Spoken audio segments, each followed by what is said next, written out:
Hello, I'm Paul from West Country Wanderings, and today you meet me at the location called Little Dartmouth. It's a National Trust car park and it sits on the crossroads of 4 different paths. We're between Dartmouth Castle and Town of Dartmouth, about 1.5 miles to the west of Dartmouth town, and we're also about 1 mile or so from the village of Stoke Fleming, which you may remember from the vlog I did about the calculating boy. If you haven't seen that, go and have a look and check that one out. But we're exploring this area. I'll probably film this over the next 2 or 3 days. It's looking a bit rainy today, so I'll probably film it. I won't all do the filming today, and I'll stick it all together in this vlog. So we'll have a explore around the area. It's a delightful spot. The paths go down to Redlap. You might remember that from the Stoke Fleming vlog, but we'll be joining up with that. You can also go in the direction of the sea, which we'll certainly be doing that, and out across the lovely fields and pastures across this part of South Devon.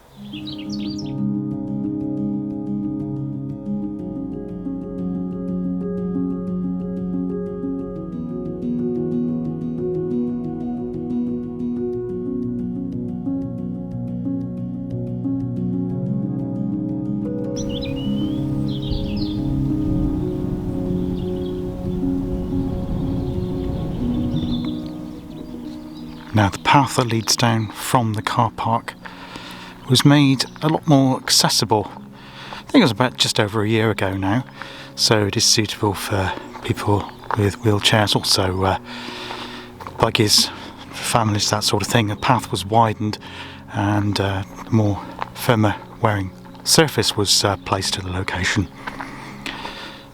So yeah, this is the path which takes you from the car park down towards the coast, and from that it links up with the old favourite, the southwest coast path, and from there you can either go in a direction towards Stoke Fleming, which is off to that way, or you can join the path up which takes you past the Coast Guard cottages and along by Dartmouth Castle. Now, just to show you that it is a working landscape here at Little Dartmouth.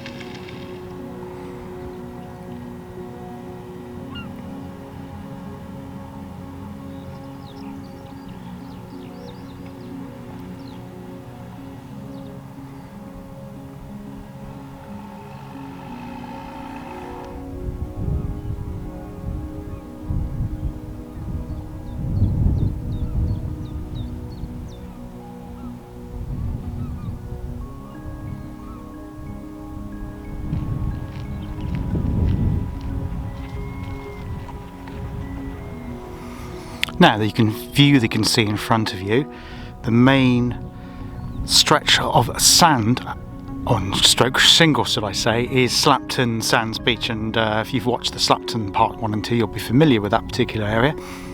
There's also a cove here to the right, immediately closest to the camera, and tucked in there between the stretch of sand and the cove is Blackpool Sands. Again, you should be familiar with that area if you're following the channel at all. If you haven't seen that, have a look at that one, and it tells you more about the history of the battle that took place on Blackpool Sands Beach. Hello, I've come down to the coast now. Sorry about the wind noise, the camera's shaking slightly. It is pretty windy, so I hope it holds us up. I've got it on stabiliser, but it still might be a little bit jittery. Just taking a couple of shots of the cloud formations above the sky, giving an interesting patterning effect, so that's pretty interesting. But we're going to head along the coast a bit further now to look at the rock formations, and then we're going to walk back inland, pass through the farmland, and to show you some other bits and pieces here at Little Dartmouth. So yes, very windy day here today. Struggling to hold the camera straight actually in the wind, so I do apologise for the wind noise, and if it is a little bit more juddery than normal. But it is a cloudy day, but the sun keeps popping through, which is nice to see. It's threatening raining over the other side, so that's why I've swapped my jacket for my raincoat, but we'll see how we go. Beautiful spot here because you have such a choice of directions to go in. As I say, you can head towards Dartmouth Castle, which we've already uncovered. Also, I've taken a photograph of an unusual egg-shaped object. It's actually a sculpture. There's 3 of them dotted around Little Dartmouth. They're on the Little Dartmouth land. But the owners commissioned that a few years ago. I can't remember the sculptor's name, but I'll drop a subtitle in so you can see that and check that out. I think he's from Cornwall, and he's done some other sculpture works dotted around the UK on commissions. Really good piece of work. Have a look at that and check that out. See you in a bit. I'm just going to do a quick scan around so you can see where we are.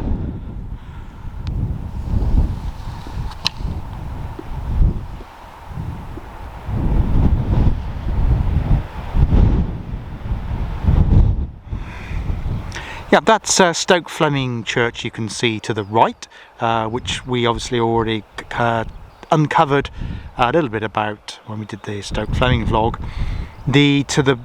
Just beyond that we've got Blackpool Sand, and then beyond that Slapton Sands. In between those there is a hidden cove which I hope to explore in a future vlog next couple of weeks. You can access it from the village of Street, which is the next village on from Stoke Fleming, and it's a beautiful walk down to that beach. So I'm going to choose a nice day. It really needs to be a nice day. It's too windy today to do that cove, and we'll do that soon for you. As I say, the view expanding across the 3 miles of shingle of Slapton Bay, and if you haven't seen my 2 vlogs on Slapton, have a check of those. It explains all about the history of that, and it ends at the tip with Start Point. Now the southwest coast path heads off over there in the distance. We've just moved away from that for the moment just to have a look at the rock formations over on this side. Now if these little mini coves have got their own names, I'll look them up when I do the editing and drop the names in. I'm not sure, I know some of them do have names. I can't remember them off the top of my head, but if they have, I'll drop a subtitle in here, so if that appears, you know what that was called.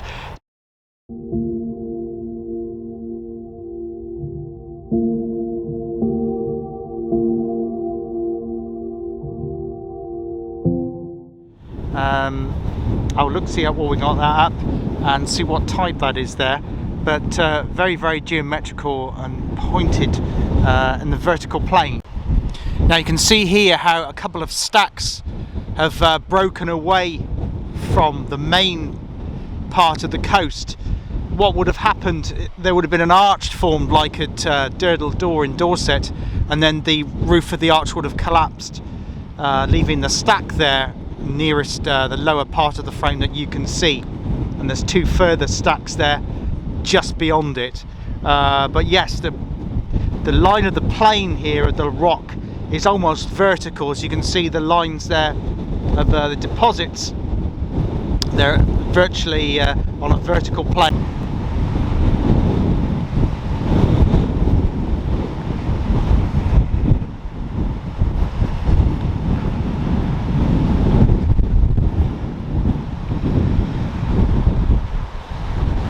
Now you can see from here how the uppermost rock and sandstone is less hard wearing than the slate limestone underneath, and that's why the top part has collapsed into the sea, into the little cove here.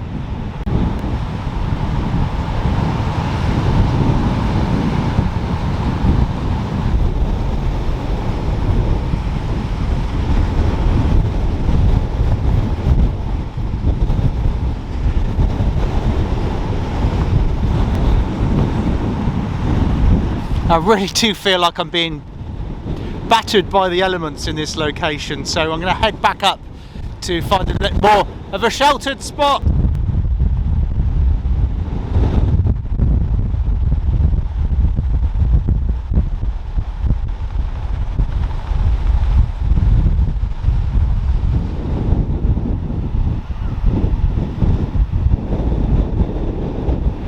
We have beautiful aquamarine colours here as the sea strikes the shelf of the coast of England here in South Devon.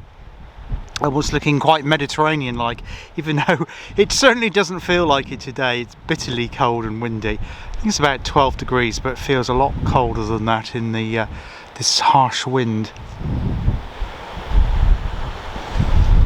Now the Coast Guard cottages you can see on the top, they're no longer used for coast guards, but they are just above Dartmouth Castle. The castle itself is actually hidden from this view because it's tucked in behind the promontory there, which obviously then guards the entrance to the Dart.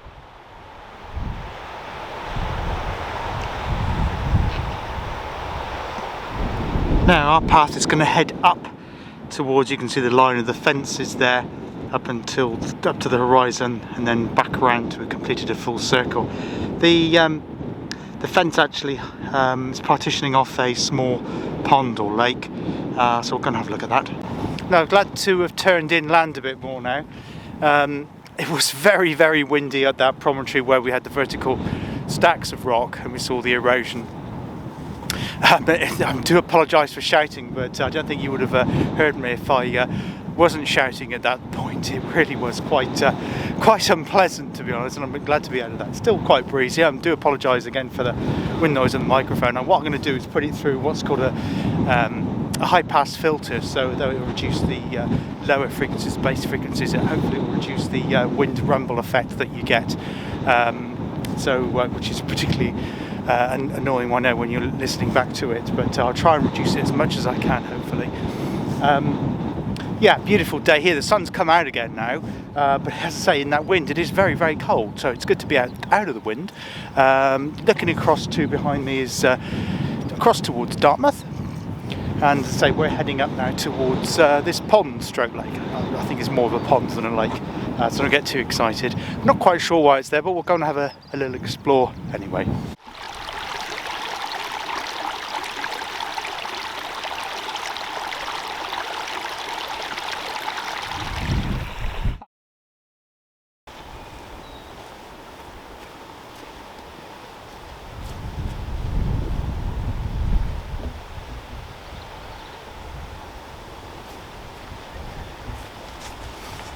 Seat. I'm certainly glad of that after that walk. It's quite arduous actually, because the cliffs are quite steep just towards the far end there, and of course when you've got the wind in your face and you're struggling with the old tripod and camera bits and pieces, not that I'm knocking it, because I enjoy it, I enjoy doing photography, but yeah, I'm just glad to sit the old bones down for just a few minutes before we carry on with this walk. You may remember from the very, very first vlog, I did mention on one of the steps, if you recall back to that, there was a bomb there were several bombs that landed in Dartmouth during the Second World War. One demolished a house, and sadly one person passed away. When I walked past that house, I did mention that they did use this location here at Little Dartmouth and the farm area, or the pasture land around it on the top, because it is quite flat further up here. They used it as a decoy location for the Luftwaffe. What they did was they lit it to make it look like this location here was Dartmouth, and the town itself would have been in complete blackout, just to try and detract the bombers from actually landing their bombs down on Dartmouth. I'm not sure how successful it was. I know they did a similar one over at Falmouth in Cornwall. There was a location about 2 or 3 miles away from Falmouth, and obviously both Dartmouth and Falmouth being naval and river ports, they were strategic targets for the Luftwaffe in the Second World War.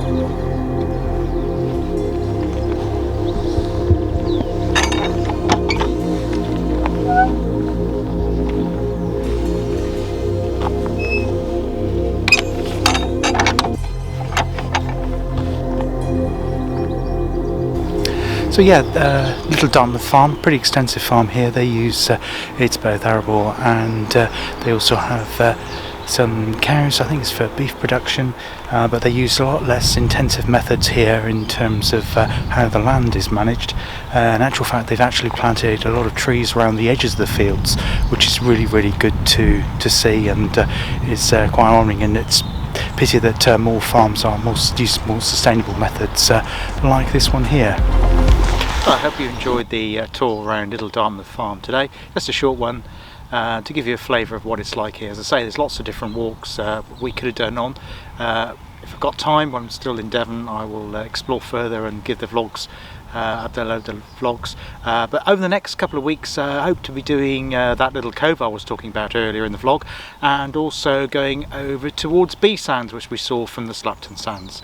Anyway, it's starting to rain now, so I wish you well, look after yourselves, and I'll see you all again soon. If you like the video, please consider giving it a like, share, comment or subscribe to the channel. But I hope to see you again for joining me for another tour around this lovely part of the United Kingdom. Take care, all the best.